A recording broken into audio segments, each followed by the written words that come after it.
Guys, we're back again. It's been an interesting day. It's even going to get even crazier for the rest of the day. An interesting schedule ahead, a lot of laughter ahead, a lot of conversations, lightheartedness, showing what is truly African and what is creative about African spirit. So I'm going to introduce Meron, who's going to take this conversation forward, and I'm just going to hide in the backstage and just laugh with you all. Meron, your audience. Thank you, Oliver. Thank you, everyone, for being here today. I hope you've been enjoying the conference so far. I'm really excited to moderate this next panel today, which is on arts. To briefly introduce myself, my name is Meron. I'm originally from Ethiopia, and I am one of the organizers of the conference. And I had the pleasure of curating this arts panel, and I'm really looking forward to hearing from all of our speakers because they all represent different angles of the arts space and different artistic talents as well. And I really look forward to hearing their insights and their take on the role that arts has had throughout history and most recently on the continent to push towards positive change and strides of change. In the main theme of this panel is really around discussing the production and consumption processes of the different forms of art across the continent. We all know that historically African art has been misused, and our stories have been narrated by individuals that were not from the continent. And so it's really important that now the most recent generations are really trying to reappropriate our own artistic capabilities and use that to push for positive change. And in this space of acknowledging and reappropriating our narratives and our stories, it's really important to also acknowledge who is responsible and who needs to support and uplift, and what are the roles of major international stakeholders in supporting the promotion of these artistic capabilities as well. So without further ado, we have very little time and a lot of very exciting speakers. So I want to make sure that we get to hear from all of them. I'll briefly introduce all of them. Today we have on this panel Tuma Basa, who is the director of Black music and culture at YouTube, and previously he has also worked at Spotify, where he was the curator of one of the most popular playlists on Spotify called Rap Caviar. And he has also worked for other major entertainment organizations like BET and MTV and Revolt. So very exciting to have Tuma with us here. And he's also originally from Congo from Rwandan family. So exciting to have him. The next speaker is Cyrus Kabiru, who is a well-recognized visual artist from Nairobi, Kenya. And he's known especially for his eyewear sculptures, which are made of recycled material, and his work has also been featured in international galleries across the globe. We also have Hamid Ibrahim today, who was born in Uganda, raised in Kenya and the UK, and then in university he studied 3D modeling and animation. And after he was able to work as a CG artist for some of the biggest blockbusters in Hollywood, including The Lion King. And he's also the founder of Kugali Media, which is a digital entertainment organization, which he is the co-founder and the director of creativity for. And the organization has tried to use augmented reality and comic books and other forms of digital entertainment to really tell African stories and expand the reach of the stories internationally as well. Then we have Lineo Segoete. I hope I pronounced it well. She comes from Lesotho, and she's the co-director of Bare Enere Literary Arts, which is a cultural organization that promotes storytelling and critical literacy in Lesotho. She also independently works on arts education, reactivating archives, and cultural production as well. And last but not least, we also have Basketmouth, whom I'm sure we all know, a Nigerian stand-up comedian, actor, and producer who has hosted some of the biggest TV shows in Nigeria, including Ridiculousness and MTV-based Big Friday show. He's also the CEO of Baron's Entertainment, which has organized some hugely popular comedy concerts on the continent and internationally. So really excited to have everyone. As I said, it is a big panel, and we try to really represent a wide range of geographies and artistic expressions as well. And I think I'll start with my first question for Hamid. Thinking about these ideas of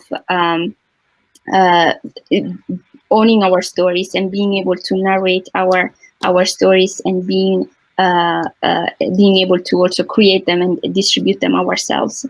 How has the recent deal that your organization signed with Disney in where you will be able to work, where Kugali Media and Disney will be able to work in creating a story, a digital story based on African stories? What is the meaning of that collaboration, and what is the value of having not only African writers but also African digital designers and graphic designers? Thank you very much. First of all, for the invitation. Really amazing panel. Really looking forward to hear what everybody else says.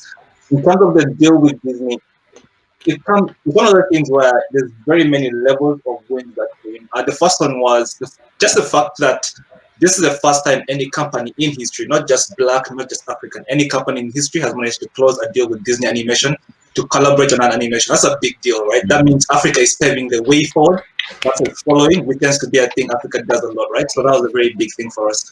So that's the first thing first. Second thing is, when we started off with Kugali, I took a big risk, kind of jumping out from a job of my dreams to do this, and it was more of a thing of, let me try my best to bring African visual storytelling forward.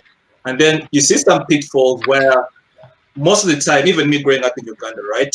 If you're doing something in the arts, it's very discouraged. Pretty much, if you're an artist, right? This used to be the quote. You're studying art to be an art teacher. People don't see it like it has a big future ahead of it. And deals like this show that there's a future, right? Now, I can go back and show clear evidence of my career, for example, right? And even the deal with Disney, meaning we are working with people who are in Africa who never thought they'll have this opportunity. They're working with Disney right now on doing this thing. So it's a very big thing in terms of motivating the next people who come after us. They have an argument they can take back to their African parents in that, hey, look at you guys doing it. I can push everything forward. So that's big in that level. And the third one is in terms of experience and demystifying the big companies. Another thing I noticed was, at least for the first, because I was in industry already before I did that deal, and most of the people I was training in Kugali, because instead of Kugali, most people I had to train them up to get as good as they wanted them to get. And there was that thing where there was a lot of mystique to people who work in the big industries, like for example, Disney, even the big films that worked on, right? There's a sense of like, oh my God, like how is it even possible?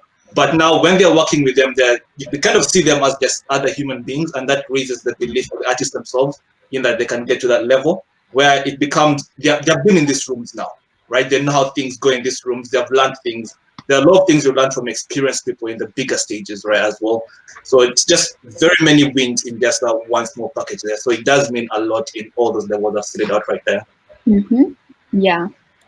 Thank you so much. No, that's definitely, congrats again. It's definitely a huge milestone, and I'm sure it's very inspiring for up-and-coming artists in any field in general as well.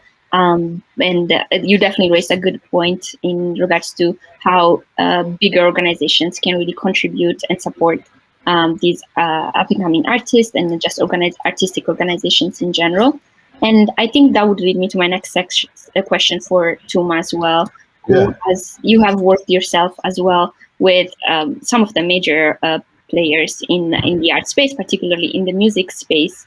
And I think one question that I had for you was more in regards to also how can we make sure that Black or African and African descent artists can have a seat at the table when it comes to the decision making, not just in the production, but really at the leadership space as well.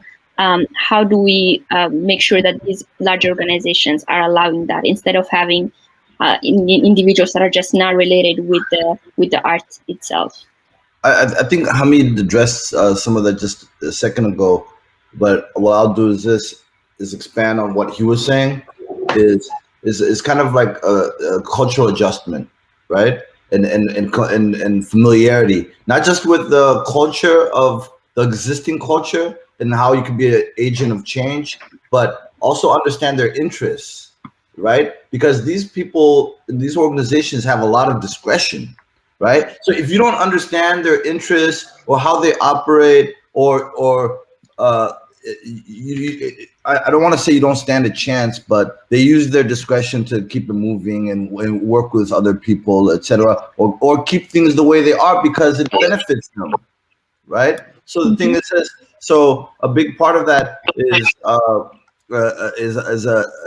learning how these places operate and being able to navigate within them. You know, it's just the same if someone threw me in the middle of, I don't know, whichever neighborhood in whichever city, you know, yeah, I wouldn't. Yeah. That's it. That's my answer. No, that's definitely true. Like understanding how these organizations operate, it's essential. Would you have any suggestions on having yourself worked within these organizations and knowing how they operate? What do you think are unique characteristics that we can be aware or keep in mind? Unique characteristics to keep in mind. I mean, okay, politics. Let's. This is a good one. This is a great one, actually. Is whenever you go into an organization, you also have to kind of figure out the toxicity level of how political that organization is, right? It's like temperature, and this is what I always tell young people, right? And then being African, et cetera, we already know how politics can, like internal politics, et cetera. So the toxicity. So it's like, okay, what's the temperature in here, right? Well, do I need to wear a hoodie, or do I need to wear how do I have to protect myself, or when I'm dealing in this environment? Is this a very, like, I work for a very team-oriented, very cross-functional organization where multiple departments work together to get one goal done, et cetera. But you may go to another organization where it's very like these guys versus these guys, et cetera. And I'm sorry to make such a simplified answer, but that's the reality. So is when you walk into these places, you know how to advance your agenda, because it won't get like a so that oh my gosh. No, it's toxic over here. It's toxic over here. No, that's a really good point. Really, just being able to sense the feeling and understand, like, what should I do? How can I fit myself within this space in order for me to take advantage of what they can offer me? And read between the lines. Know where you stand. You know what I mean? Especially if they're not familiar with Africa or they have low understanding. Is if you want to have change, then what you're going to do is you're going to be that translator, that teacher, and which might be extra work. And you have to understand, like, okay, it's going to require additional, effort because of the learning curve. So you might be that pioneer. And guess what? Wait, one more point. You may not benefit from your pioneering efforts. It might be the next generation. It might be the next generation. So you also have to understand some of the sacrifice that comes with the unknown.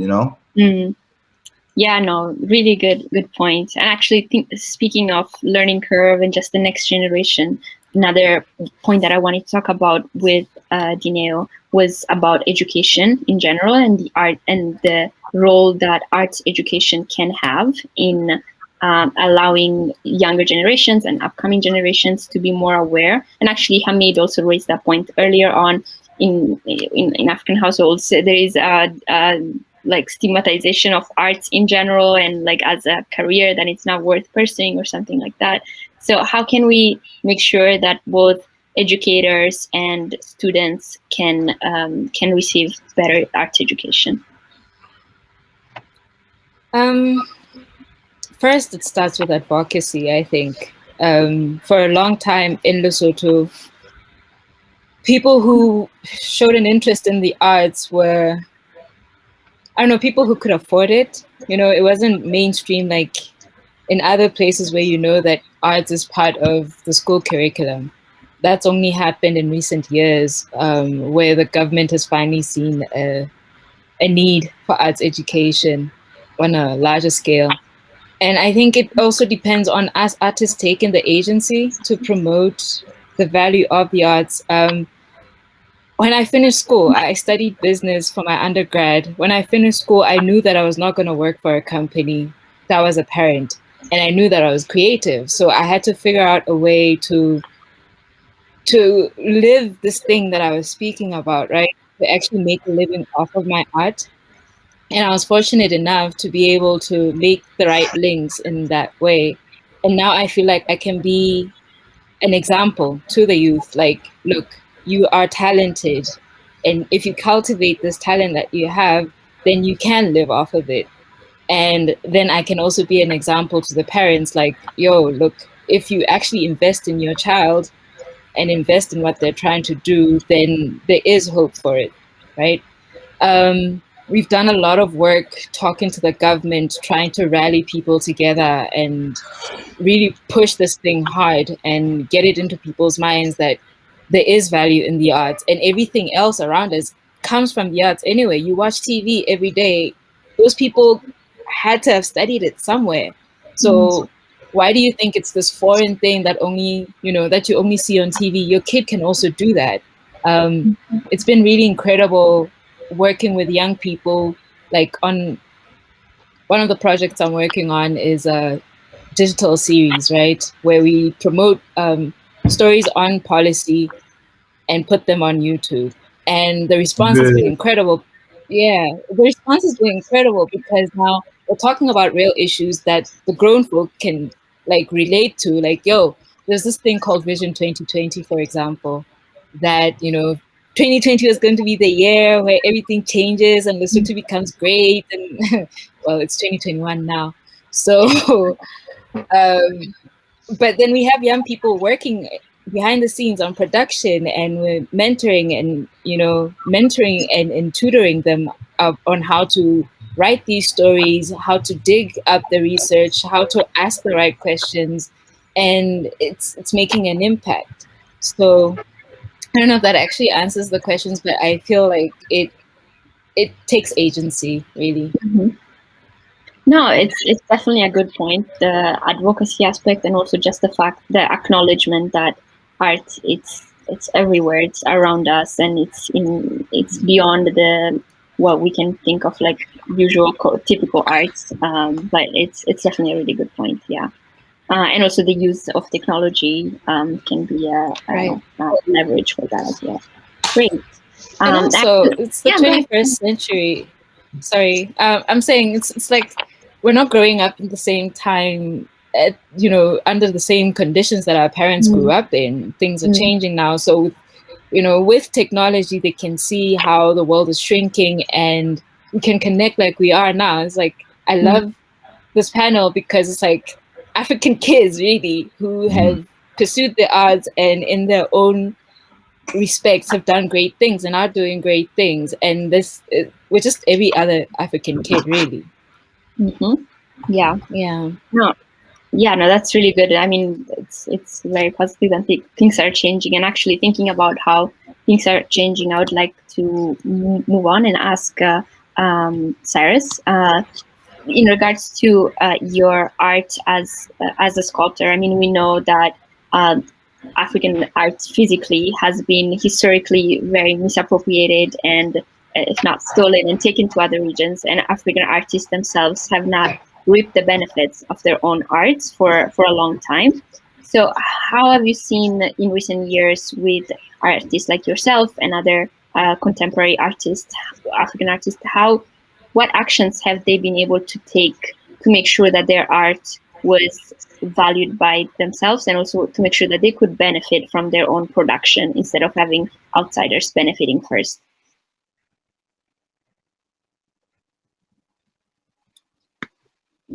I think you're muted. You're muted. Yeah, so sorry for the network is misbehaving. Art is changing in Africa. Like for instance, like a few years ago, people like before or a long time ago, people used to talk about African art, but African art was more West African art. If you speak about African art, was more West African art. As you know, West African, they're always ahead of all Africans. Nowadays, we are trying to catch up. They're trying to get to make a pace, and now we follow. As you can see, nowadays you can talk or you can speak about East African art. East African never exists in creative in any way.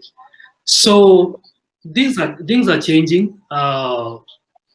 We are trying to make African art to be seen. And again, like we are more like activists, kind of.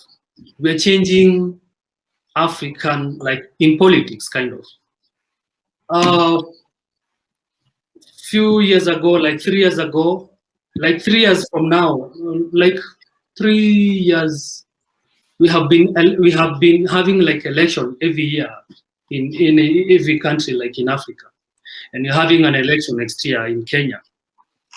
And I think we are controlling even the politics, not direct. We are not demonstrating in the streets. We are trying to do, like you see, there are those people who do like cartoons on the newspapers, imitating those like bad politician or good politician. Like we are trying to use a weapon to change the country. I'm saying that you're an activist because of we're changing even our environment. Like for me, I feel like I'm more an activist on environmental side. As you see my work, I work with the things that they are very harmful to the nature. So art in Africa is growing, is changing. If you go to South Africa, they're doing amazing. If you go to North America, North Africa, sorry, they're doing amazing job. If you go to West Africa, and people, if you go like to West Africa, you will get people like Azu. Those are people who are now changing like in visual side. For instance, in Kenya, like we don't value art that much. We think if an artist, maybe you're a musician. Being an artist, you might be maybe a comedian, like Basketmouth. So you're an artist. Like being a visual, like if you paint, if you sculpt, you're not yet an artist. No one will listen to you. But we always do things. We call it in Swahili chini ya maji, under the water. So, and I like the way things are changing. And for instance, mine, like I'm trying to make sure I'm educating people how the reason why you have my work, the reason why you love my work, the reason why to love my work. That's my work. My work is not just to make art. I'm an artist, but I need to teach the society. I need to explain the society, the community, the meaning of art, the meaning of creating, and how you can live a good life being an artist also. Yeah. So like also being like we need to change as I can see the panelists, they're all young. It's our time to change. We can't change, but we are trying to change where we can. Yeah. Thank you. No, I totally agree, and I appreciate that you emphasize the activist and the social awareness and the political role that arts and different artists can have, and how they can leverage their own uh, products and production, creative products in a way to raise awareness about some issues, and be more have more of an activist role within a society. And actually, that leads me to my next question. To that's actually for Basketmouth. And usually we see comedy as something that is more light, and just a way to distress and forget about the challenges that might arise within a society. But it can also be a tool for raising positive awareness, and a tool for social change as well. So how have you seen that being the case within your work, and how do you think that comedy can have a role of positive development within a society?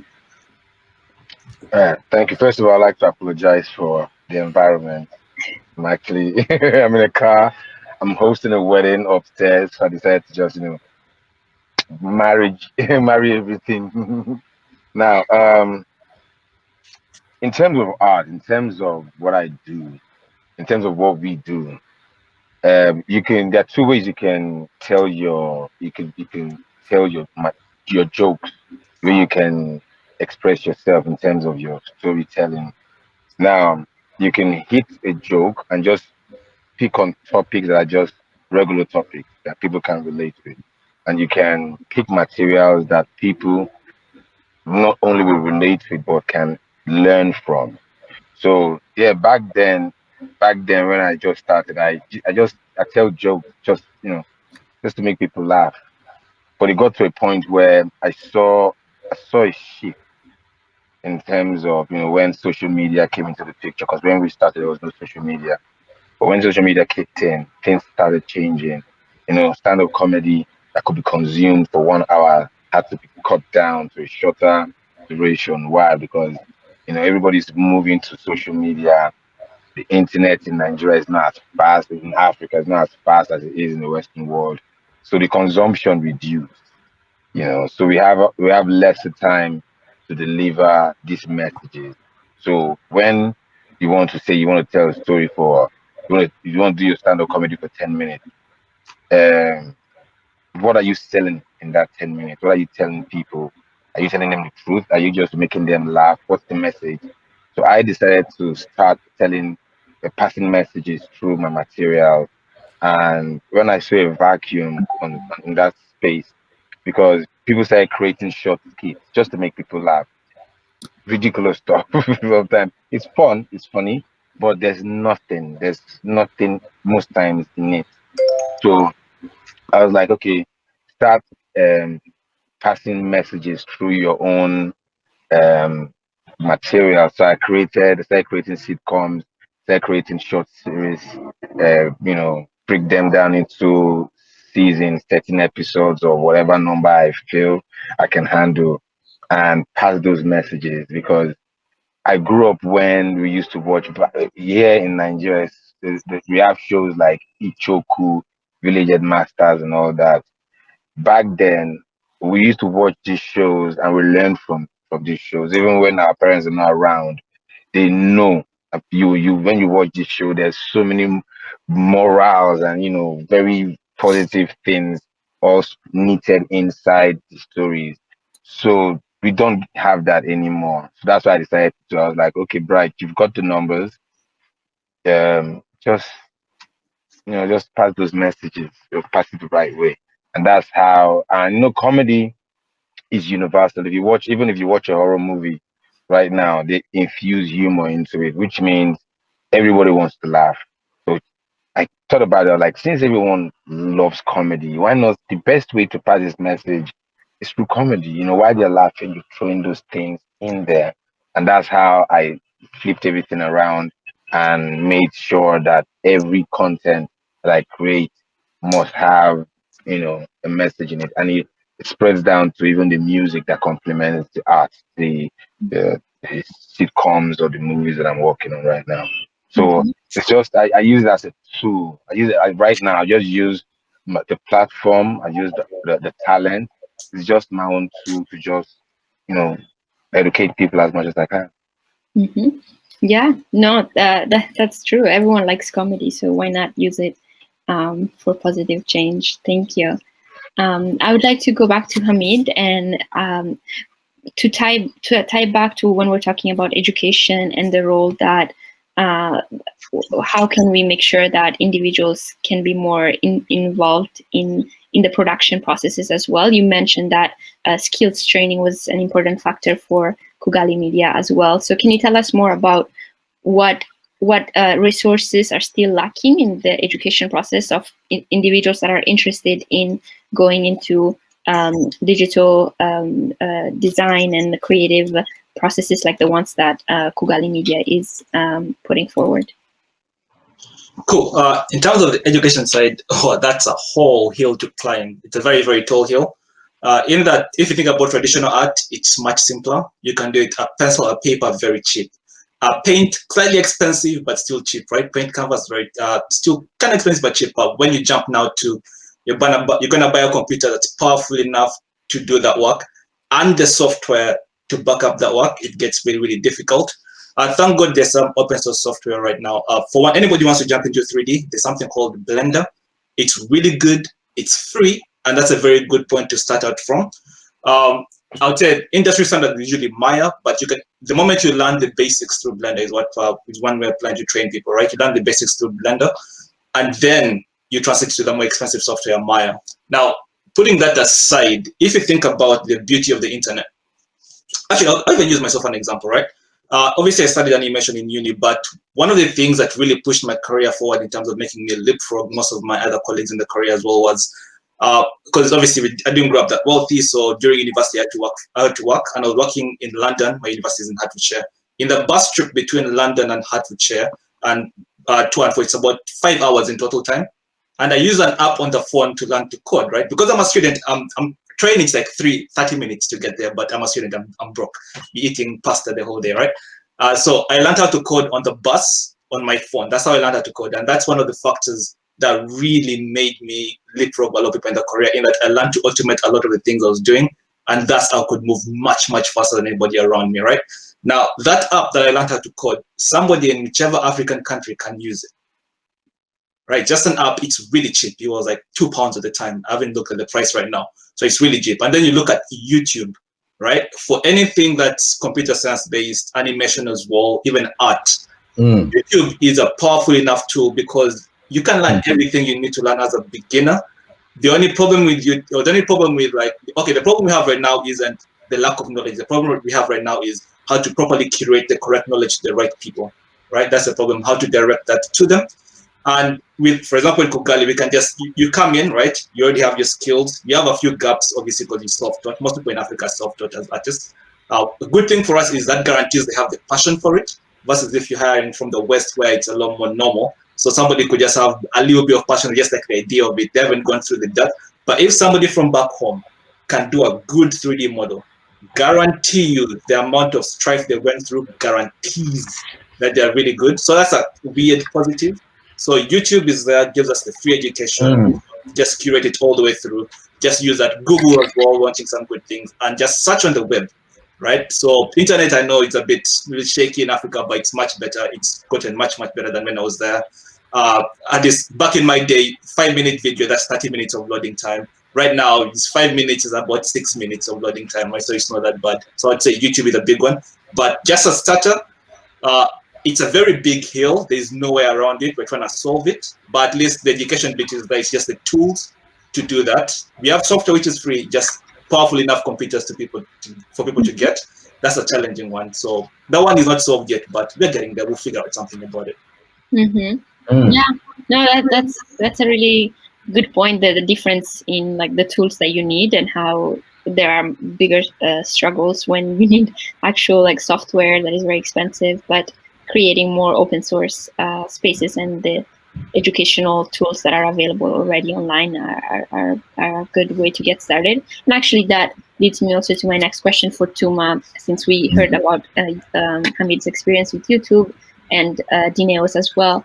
How do you think, or like how what have been the efforts that YouTube has taken so far to increase access to arts and music to underrepresented communities, and what can YouTube's actions be of example for similar larger corporations?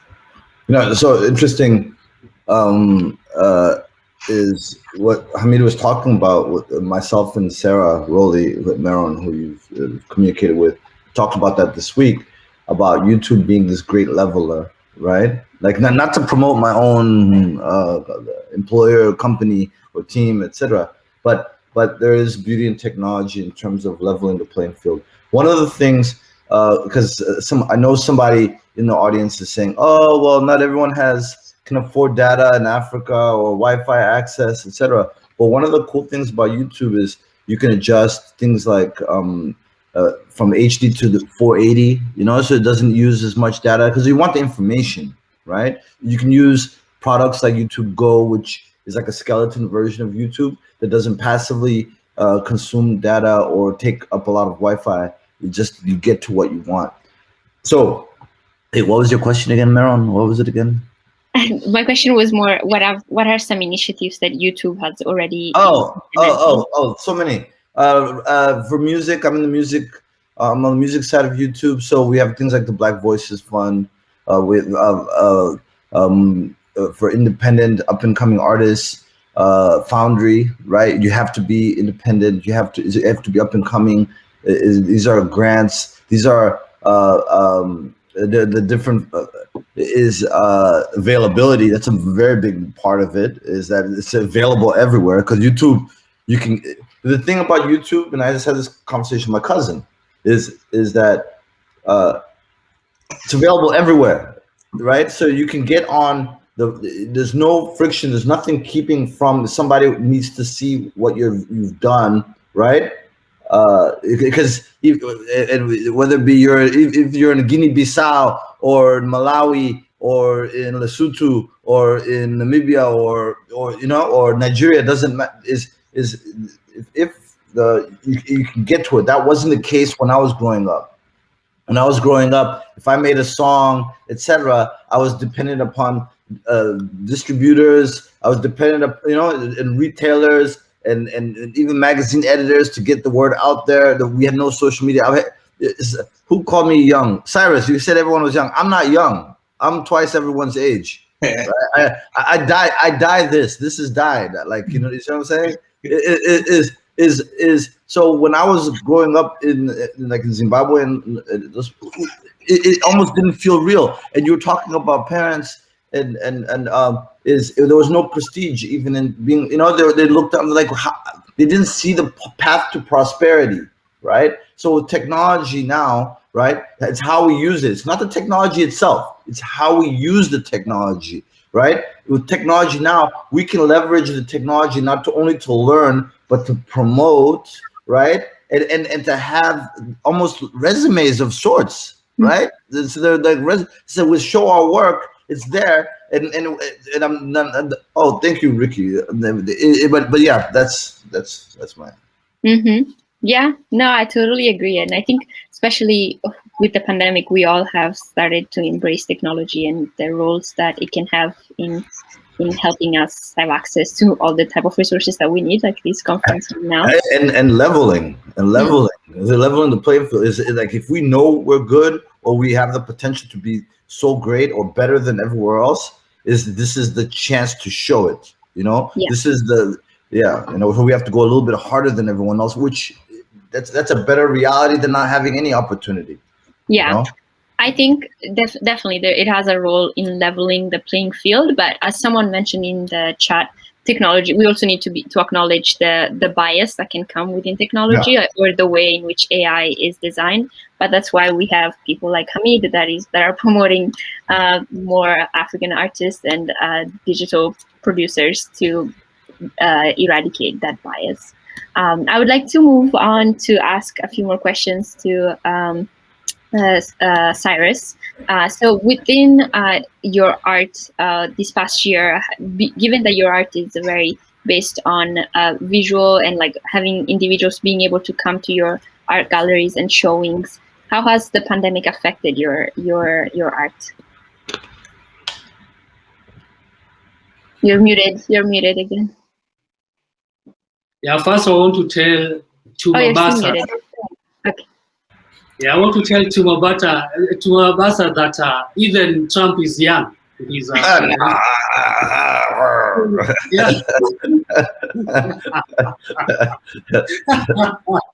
Yeah, so we are young. So I'm talking about how the pandemic affected artists.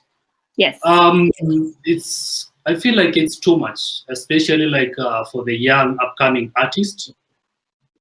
I have a place called Art Oroda. Art Oroda means like a junk artists who work with junk, like bringing them together. Oroda, it's a Swahili word called means trash or junk, or yeah, Oroda. And I'm trying to bring together the young upcoming artists. I've tried my best to work close with them, but the pandemic, the situation is too much.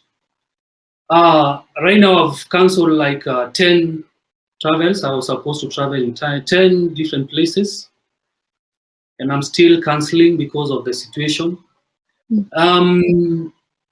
So I've canceled like exhibitions, like big international exhibitions. For instance, now I'm doing the radio series. I'm working on radios. I just take the radio, the old radios like this one here.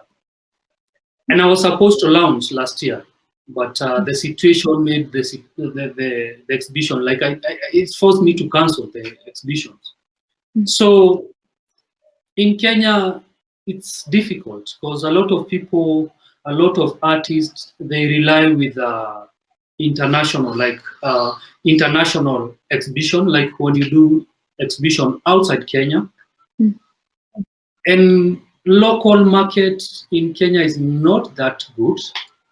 You can't compare local market with like Nigerian market.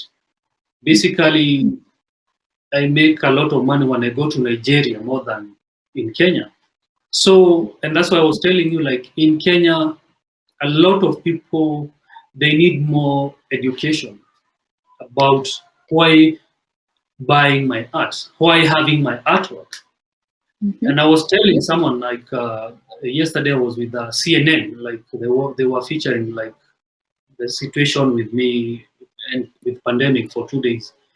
And I was telling them like art, it's like buying land in Kenya.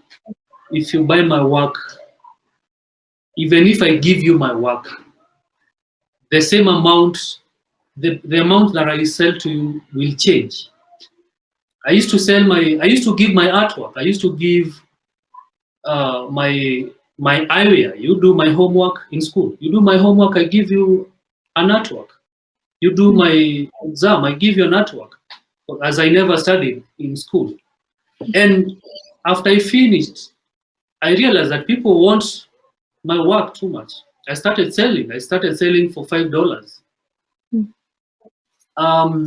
People started like buying them. Right now, my work is a bit higher.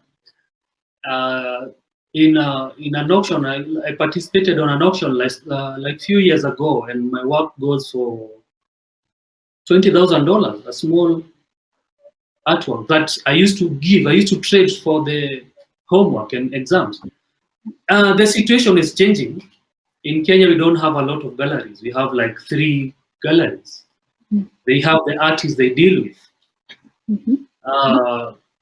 We don't museums in Kenya, like they don't even know the meaning of art. If museum in Kenya they don't know the meaning of art, what about the society? I think museum in Kenya is like we need to.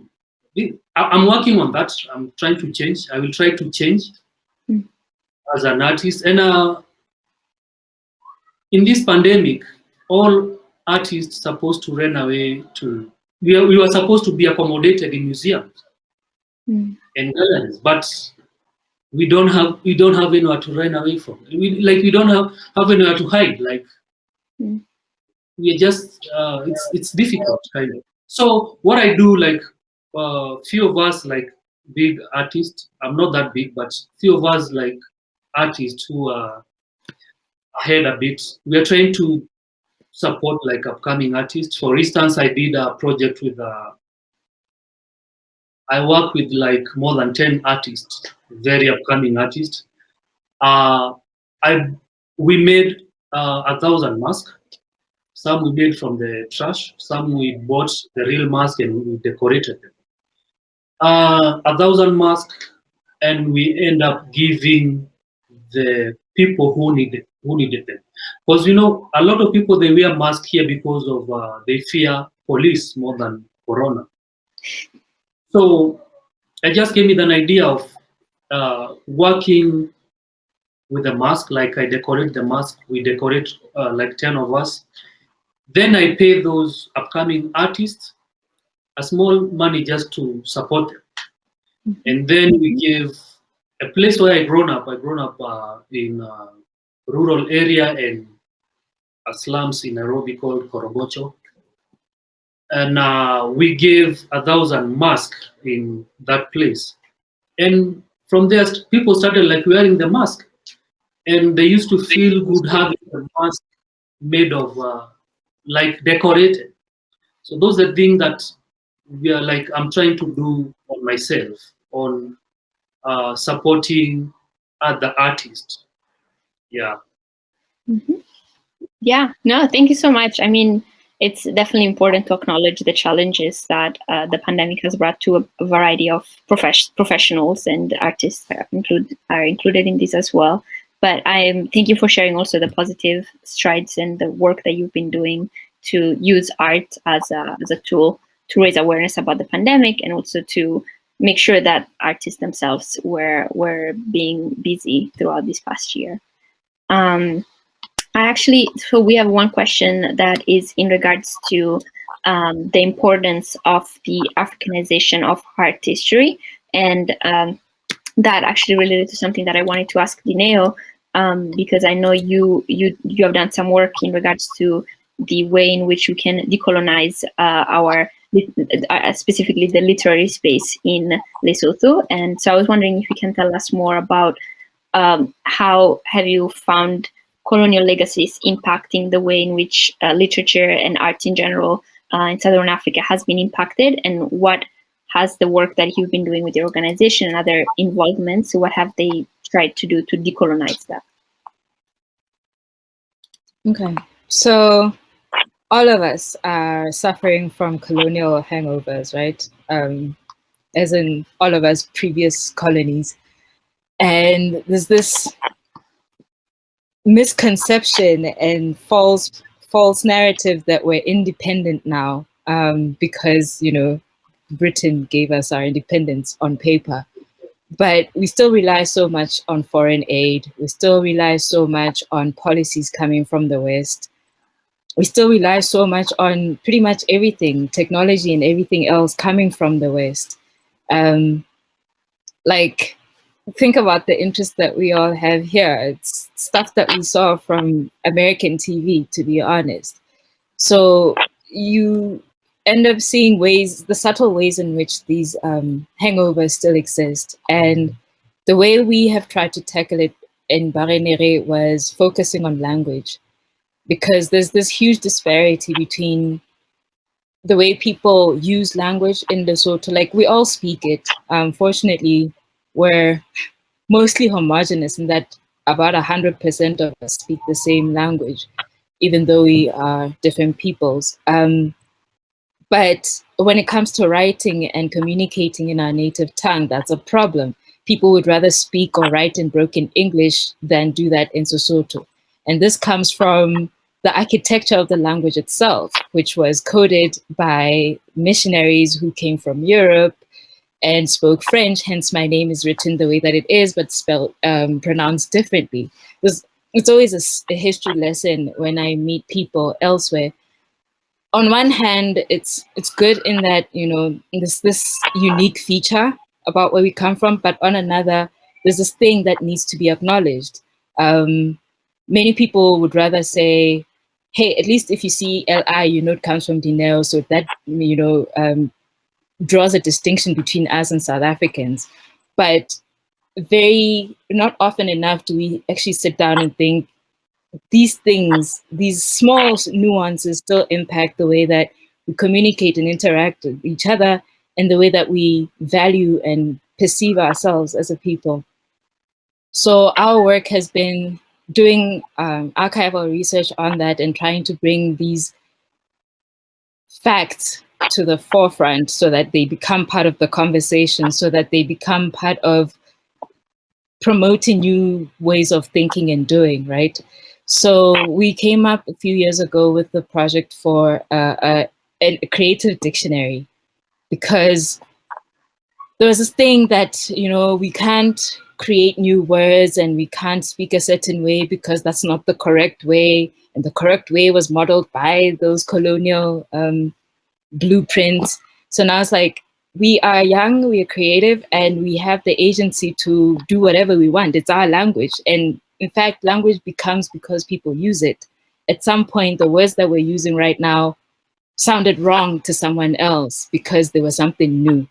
So there's this push for breaking barriers and using our poetic justice to just, you know, do whatever we want and revolutionize. And it's been great because people they're animating now, they're creating comic books, they are doing all kinds of beautiful creative stuff in the country that was not always there barely 5 years ago, you know, and we see even younger people than us driving it further than we have because they have more time, I guess, and more accesses and wider imagination. So there's a growth that is happening.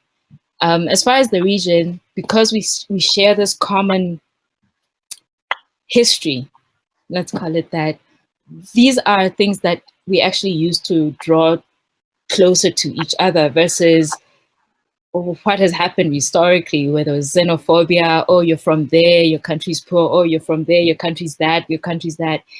If anything, we're seeing how the colonial legacy has impacted the way that we even interact with one another as neighbors. To say, you know what, we're reclaiming who we are, we're reclaiming our history because we're actually connected in deeper ways than just looking alike and being Black, but blood as well. Because, you know, migration was, before they created these borders, people moved up and down all around all the time. And then these things then, you know, kept us from one another. So with that, we're seeing points of connections, and therefore opening up for more collaboration. And I'm an advocate for collaboration.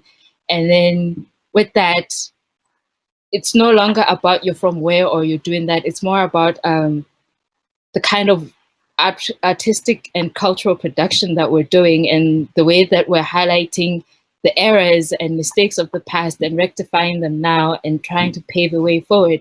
I loved what Tuma said earlier, that sometimes you have to realize that you're not even doing it to reap the benefits yourself. You're doing it for the next generation and to those that come after you. So yeah. Yeah, no, thank you, Lineo. Thank you.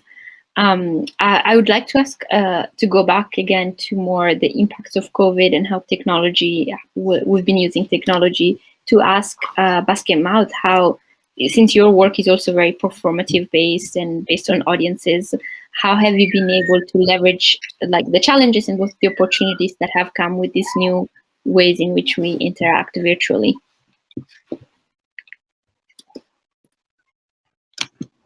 So when the lockdown started in Nigeria, I knew immediately that stand-up comedy was. So what we did real quick was to set up like a makeshift comedy show where I got about 13 comedians together while still observing the COVID protocol. Short comedy, stand-up comedy show. And I started because now we can't do shows and these guys need to be busy. Need to get paid.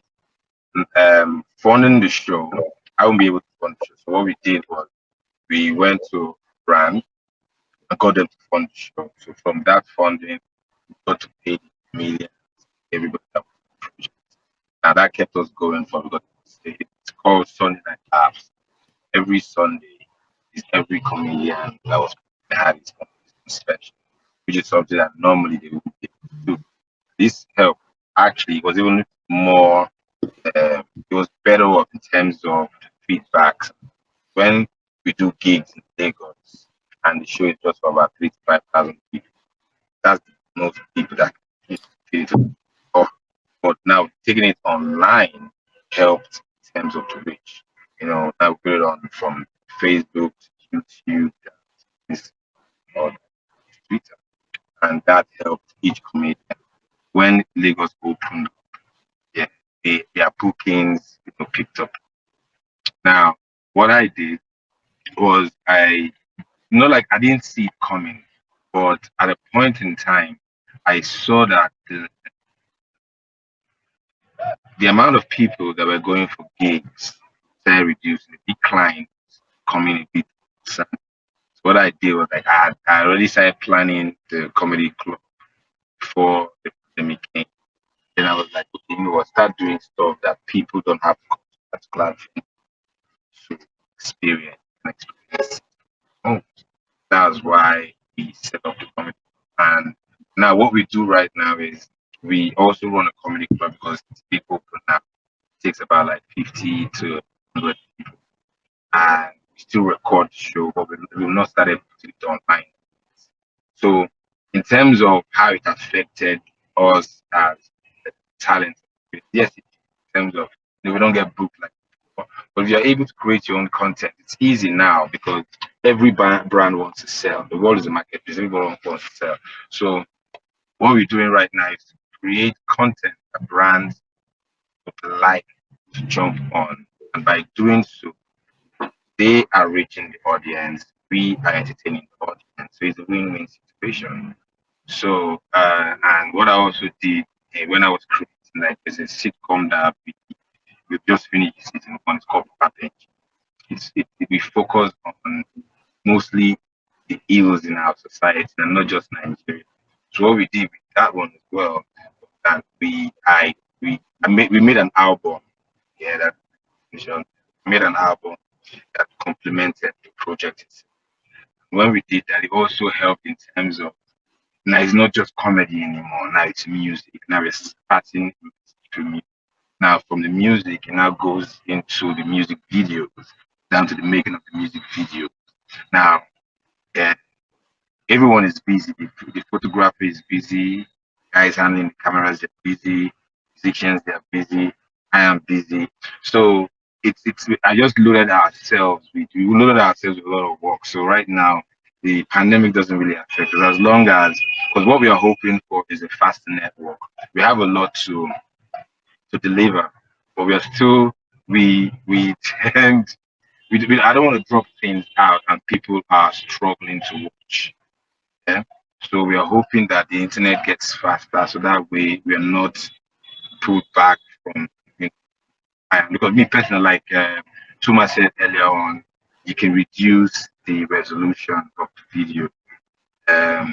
Yes, but the painful thing about such here is that it kills the beauty of pictures. And when we've spent so much money creating content in 4K, I would now have to drop it down. But it still comes out great. But the key thing is that in the past a year and more than a year now, 3 months, we've been busy but creating stuff for the online consumption. So it's not really affecting us as long as the ideas are coming up. Yeah, we're still working right now. Yeah. No, thank you. Yeah, that's a really good point. Just trying to be busy somehow. It's very important, and trying to make the most with what you have. I think Cyrus was mentioning the same as well, and just making sure that artists are working and are staying busy to prepare for when things reopen, and hopefully we can go back to stages and see live performances. I would love to keep speaking, but we have just a few more minutes, so I would like to wrap it up by just asking everyone to give us just a few words to conclude. And I think that one way in which we could do it is what would be a message that you would give to a young up and coming artist within your respective field? So it can be a young comedian or a young visual artist or a young musician. What would be 2-3 words of advice that you would give them? And I guess we can start with Tuma. Sorry, I was on mute. You're muted too. Okay. A word of advice to a young up-and-coming artist is more about stamina and just keeping going. Just keep getting better, no matter the obstacle. Things will change. Things they do. Yes, it's stay at it. Stay at it. Even if you can't, if you have not yet figured out how to make a living out of it, right? Keep trying to do that math problem. You see what I'm saying? Yeah. So that's the mine is more motivational.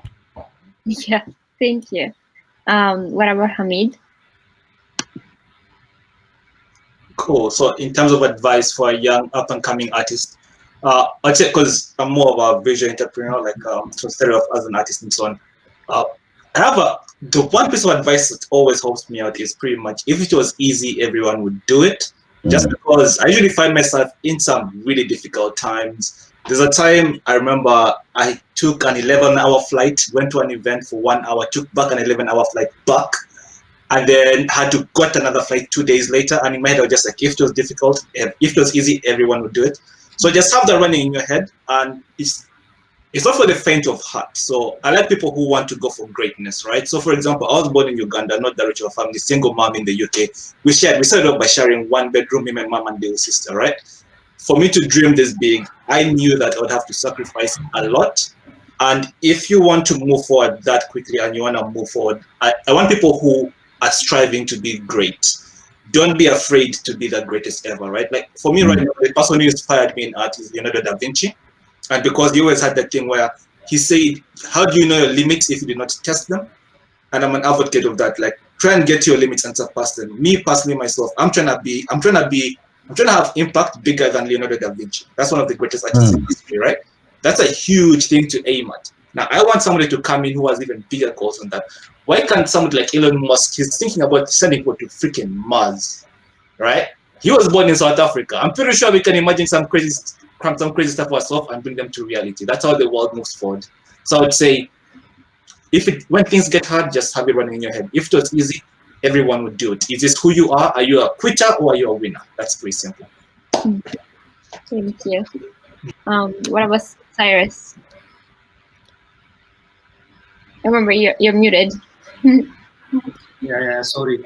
For me, I don't like to give advice.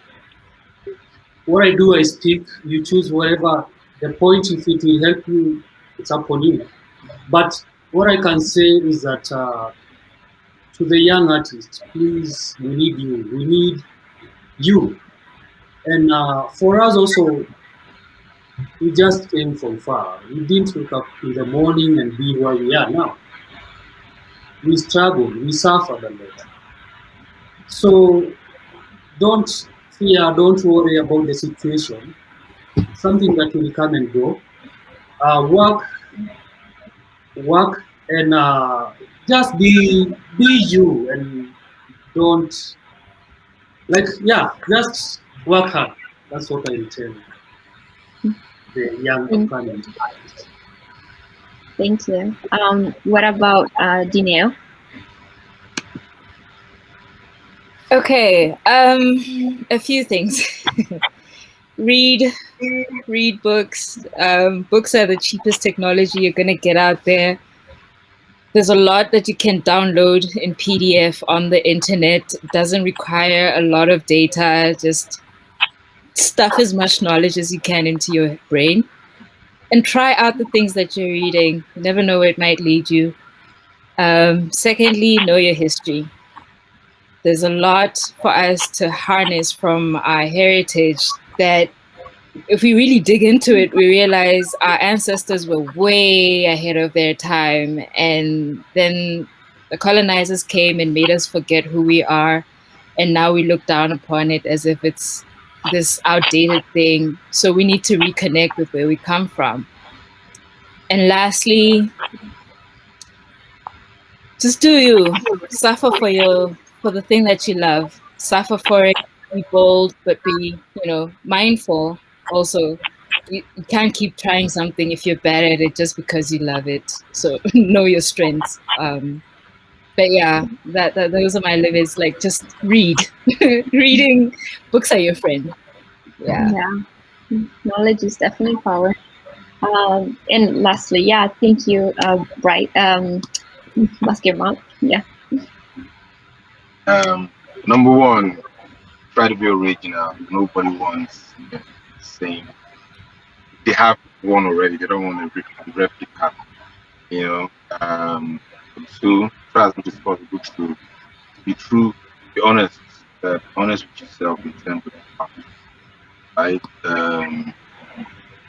Put everything into it, and try as much as possible to reinvent yourself every time you find opportunity. And also, uh, don't be afraid to try.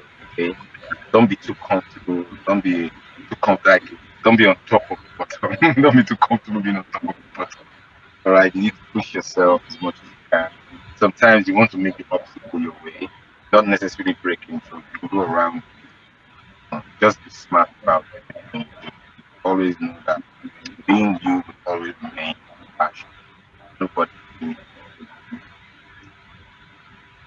will Meron. Yes. Sorry.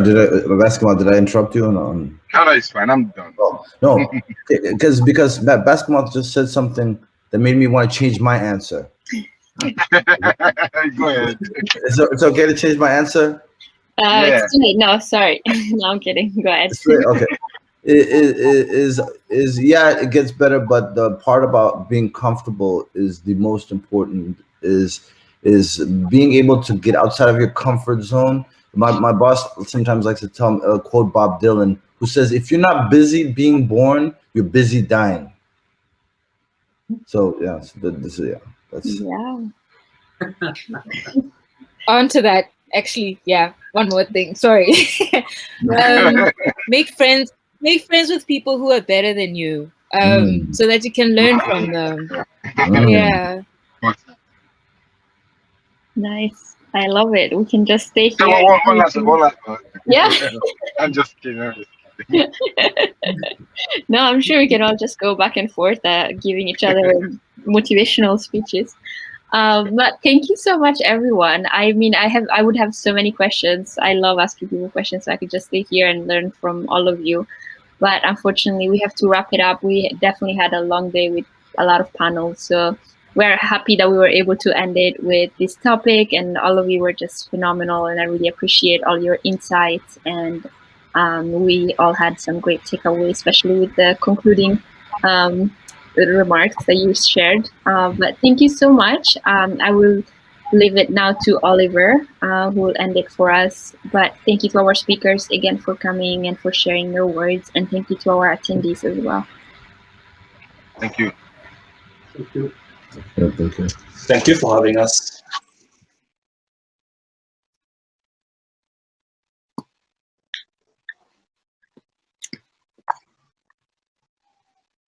Oliver? Thank Oh, yes, here's Oliver.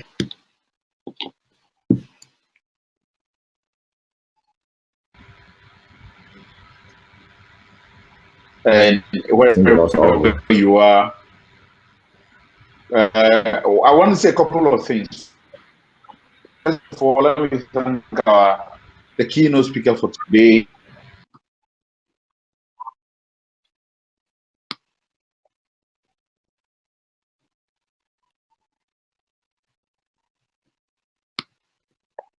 I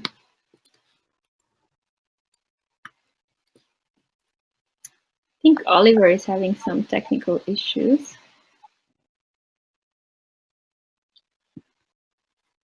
Maybe you can. Yeah, I'll just wrap it up.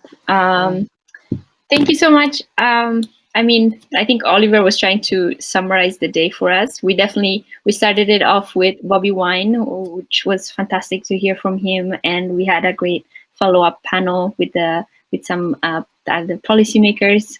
So we're very fortunate to have heard from them and had some discussions on business and education as well. Definitely a very packed day with a lot of great insights and conversations, and we were also able to highlight how we have been able to make positive strides of change in the different domains that we are involved with, whether it is the arts or politics or business. It's really motivating to hear all the positive stories that we've been hearing and the change that a lot of leaders and upcoming leaders are seeking to make. But there is a lot more content coming in tomorrow as well. We actually are going to start by a keynote from Angelique Kijo. So we can definitely continue these conversations that we have had on the role of the arts in pushing for positive change across the continent with her as well. So we all look forward to seeing you tomorrow morning. Well, it's actually more like mid-morning UK time at 11:30, and then we will have more panels related to business, urban planning, and education as well. So we have another exciting afternoon planned for you all. Stay in touch and also refer back to the AirMeet page for more details regarding the panels tomorrow. And feel free to contact us if you have any questions. But I would like to thank our speakers for the arts panel and all the other panels that came before earlier today as well. It was a fantastic day, and I look forward to seeing you all tomorrow. Have a great evening, everyone, and good afternoon to Tuma in the US. Bye. Bye.